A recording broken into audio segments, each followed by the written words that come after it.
Hello everyone, this is We're bringing you a vidcast on my desktop environment. Essentially, one of the things that I wanted to cover in this channel is really the discussion of the miniatures hobby, right? I wanted to cover sculpting, painting, and tutorials on how to paint and how to sculpt, and in addition to the battle reports. And right now I've been focusing on the battle reports because they're easier to do. They're while I'm playing the game, I could take a photograph and record at my leisure. And so here, this requires that I actually take a video of my desktop environment. And there's a lot of chaos here. This is probably the fourth time I'm recording this video because of constant interruptions.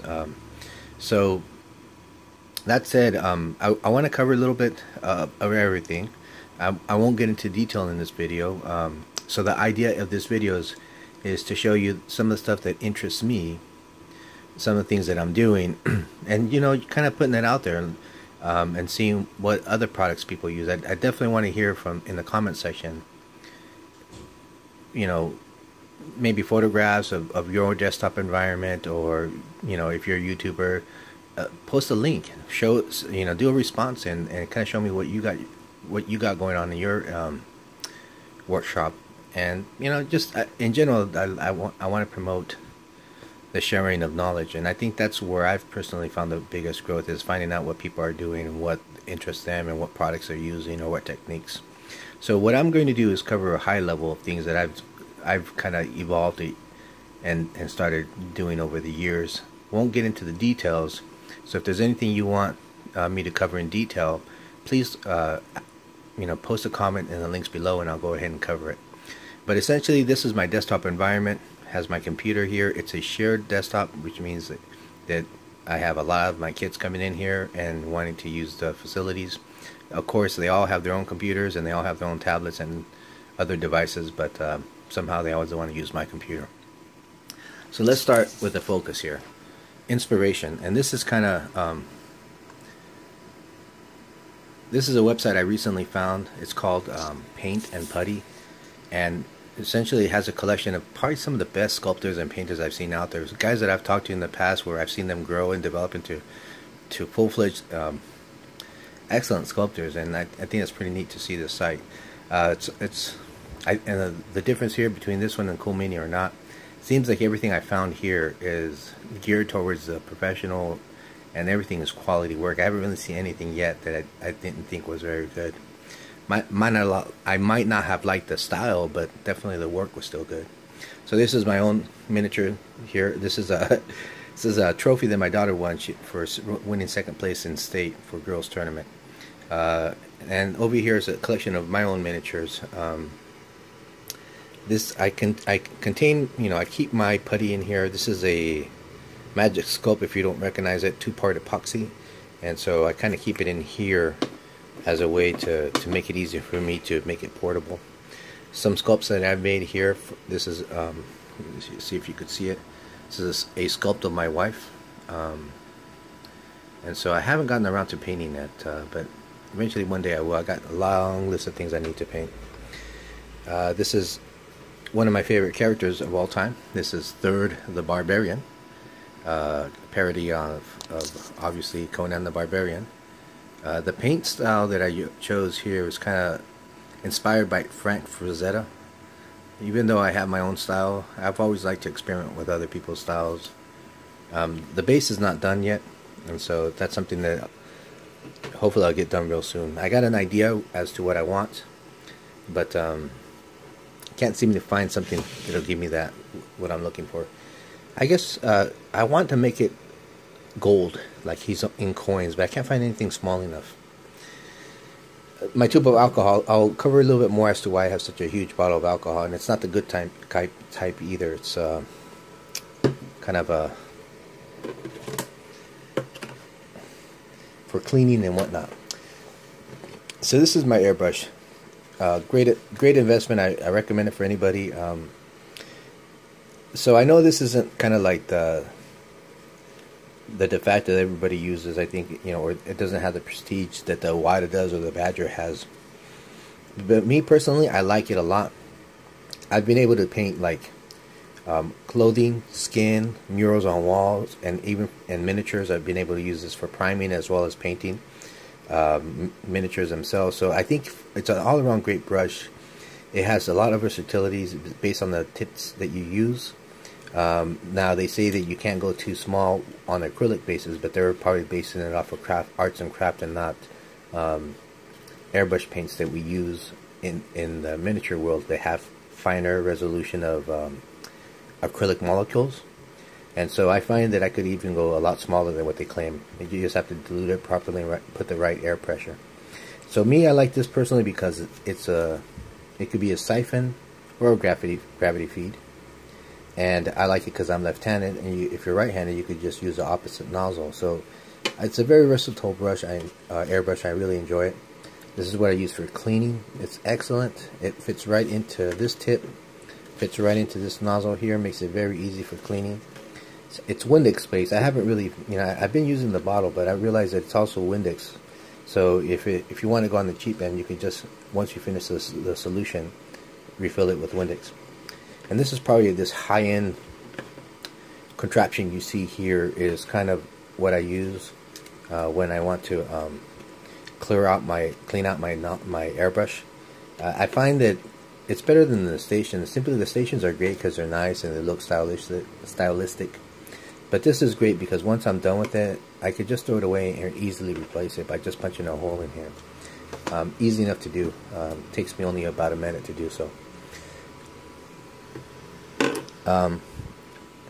Little bit of my work over here. I do a little bit of sculpting as well as painting. Here are some of my sculpts. Something I'm working on. I am very slow in everything I do. Life seems to take constant interruptions, and so I'm always finding that I need to put things down in order to get, to address the issues that go on in life. And this is somebody I'm working on right now, an ogre, man-eater. So while I don't have the ogre army, I like some of the individual characters. I think they're very, very nice looking, easy to paint as well. So one thing you might notice about the bases, I ran into a tutorial a while back where a guy mentioned that he uses spools, and essentially you cut them down the middle and you drill a hole in them. I recommend drilling the hole first and then cutting down the middle. And so, but the problem that I have with this is that this hole in the center makes it very difficult. There's not all, you'll see how I have to offset it so that it could stay in place. So what I ended up doing was using I went to Home Depot, bought a closet bar that you use for the clothes hanger, cut the top and bottom, and then used a miter saw to cut the center of it. And then I drilled a hole in the center, and now you have this perfectly sealed piece of wood that's perfect for holding it. And I know that some people like the flat ones, but I personally like the round ones because they're easy to twirl in your hands. Notice how there's nothing in here. I personally don't like the cork stuff. It falls apart too easy, and I find that I've never really liked the cork myself. So if we're talking about bases, I also use these style of bases as well. It's a straight out X-Acto knife, but essentially what I do is I just pry it open, and I like this probably the best because it's easier to get underneath, very easy to get to your miniature. The disadvantage to this style is that it's hard to place them in. So unless you have like a stand that holds them in place, they don't fit well. And you see how I have all my stuff laying out right here. Another implementation or variation that I have is magnetic bases, and so you'll see that I put a magnet down here and a magnet here, and essentially it's great. It's great for big solid blocks. Hard to do with one hand. He doesn't move around too much. Great for plastic. Ideal for plastic because the plastic moves even less.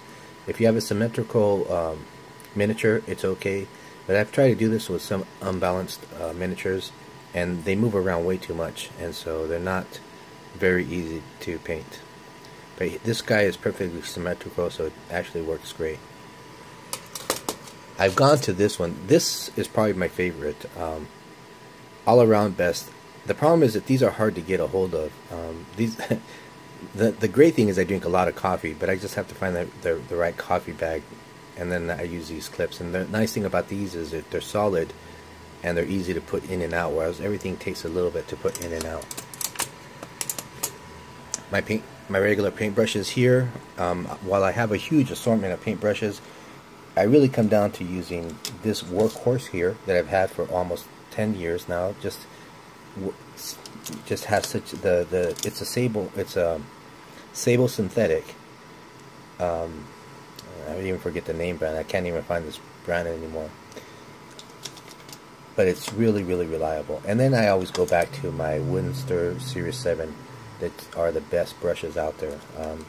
I used to hear it all the time and I never believed them, and boy do I regret not buying them sooner. They are worth their price and they last a long time. The one thing I do recommend, buy this particular product right here. It will really keep the health of your brushes for a very long time. So here's some additional slayers that I'm working on. And my bit boxes, I have all sorts of bits in here. So the last thing I'm going to talk about is the paints. Actually, one more thing. This is when I fully enveloped my nerdiness. And this is a visor for painting. And I regret not buying this much sooner. It's only $14. You could buy some really advanced ones that cost up to maybe $35, even to $100. I just wanted to go cheap, and this is like $14 at Amazon, to see if I liked it, and I really, really like it. So I'm thinking maybe I might buy the higher end ones. But the advantage here is that you could see details that you didn't know existed on the miniatures, and it makes a huge difference because the camera picks up those details, whereas your average eye doesn't. And I could tell you that once I started using this one, instantly the quality of my painting quadrupled, simply because I could see stuff that I could normally see. Now maybe you guys have that excellent vision, I don't. And so sorry about that jiggling. And so it really did help me out for painting. You're looking at all the paints that I use right here. I used to work at HP in their printing system, and I always was fascinated how they could replicate any color they wanted based on 3 colors, and I always found it fascinating that they could do so. And so I wanted to see if I could apply it to the hobby, and I did. Now the advantage in doing so is threefold. One, it's a lot cheaper. So the paints that I buy are pretty expensive. And I'll talk a little bit about the brand that I buy right now. But I don't have to buy a whole entire slew of paints. In addition, I get exactly the color that I want. That's the second advantage. The third advantage is the fact that I have freedom, and I've invented colors that didn't exist as far as from the bottles, the predefined bottles. So mixing colors really gives you a variety. You don't get stuck with always having to use the same color. Pay attention real closely to certain painters, and they will always use the same color over and over and over. And that's simply because they're limited to the colors that they're using for their paint pot. And when you mix your own colors, you're not limited to that. Now I can if I want to, because I know how to mix that color, but I don't always do so. And I find that I use a lot more shades of brown than I used to, different shades of red that I used to, as well as yellow. And so I think that's fantastic. And so I use, to supplement that, I also have these black and white. Now I made this color myself simply because I got tired of mixing value 5 all the time, so it just makes it easier. I'm even thinking of making a brown because again, I'm always mixing brown, and it's just easier to have a preset of brown selected. And that's pretty much it. Now what's so special about these brushes, these paints right here? The style of paints that I use is called gouache, or gouache. You know, it's funny, go into your store and try to say gouache, and the artisans there are always correcting you, because it's French words, very difficult for us Americans to say. And so they are very, very matte. Now I've used all sorts of different colors. I went from Coat d'Arms to Army Painter to Vallejo to Liquidix, Golden Brush, Creatix, all sorts of different vendors, and every one of them had a particular color that was great, or product that was great. But in the end, it was always, you always gave or took a color. It was either some colors were perfect but they had a high sheen, or they were matte but they just didn't have a good. They were very difficult to work with because they were lumpy and stuff. With this color, with these colors, I get consistency every single time, and it's always very, very matte. And so, and that's what I want. Now, if I need anything to have sheen on it, I use this gloss medium. And the gloss medium I find are a dime a dozen. Gloss mediums, it seems to be very easy to make something glossy. It's very difficult to make something matte. Now, the disadvantage that they have is they don't have strong binders. So I'm constantly having to use binders on these guys, and that's okay. So when I mix these, I mix this with water, the paint, and the binder. And then when I'm painting, I also mix my own binder. And so this is the binder. This is the matte medium that I use, or the binder that I use. And again, this is probably the best matte product I've ever used. I've used Vallejo's matte. I've used Creatix and Liquidix, and they're not very good. But Pebble, another French product, is very, very good. And so that's pretty much it. Now, metallic paints. So I said these are the only colors I use, and sure enough, when I use non-metallics or any type of paints, I use these guys.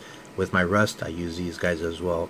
I tried to use this rust right here, which is kind of like a mixed pigment, but I find that I could simulate that with these colors as well, so I ended up not really using this that much. Colors. These probably are the two best metallic paints I've ever came across, and I've used every one of them as well. Alclad is the best chrome out there. There's nothing that compares to this guy. The disadvantage to this is twofold. Okay, one, you could only use this with airbrushes. It's only an airbrush product, but the chrome, it looks almost identical to chrome.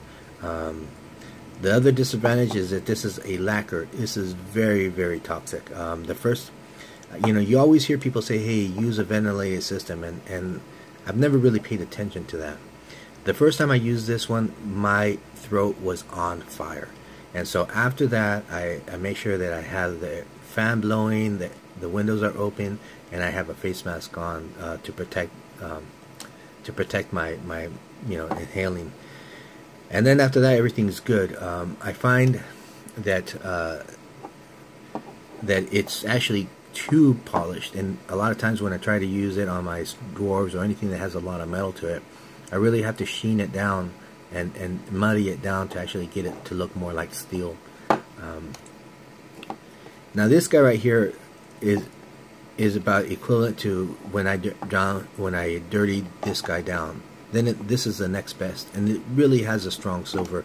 You could see the quality of the sheen here. So I used the Liquidix. I'm sorry, the Alclad for the first prime, and then I used the Liquidix Steel just to give that that touch up. And you could see how well it looks very metallic and very shiny. Really, really good. The disadvantage to this one, you have to have alcohol, and that's why I have this huge container here. It dries really, really fast. If you're not using kind of like a container here, like what I do is I pour alcohol here, and I'm constantly cleaning my brushes, because if you let it dry on your brush, it will destroy your brushes. So you'll hear a lot of people say, hey, these are bad on your brushes, don't use the good brushes.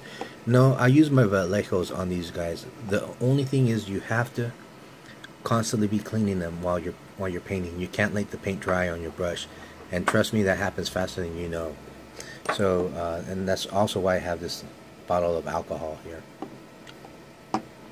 So that's pretty much it. This is kind of a very high tutorial. If there's any details that you guys want, feel free to leave a comment on my comment section.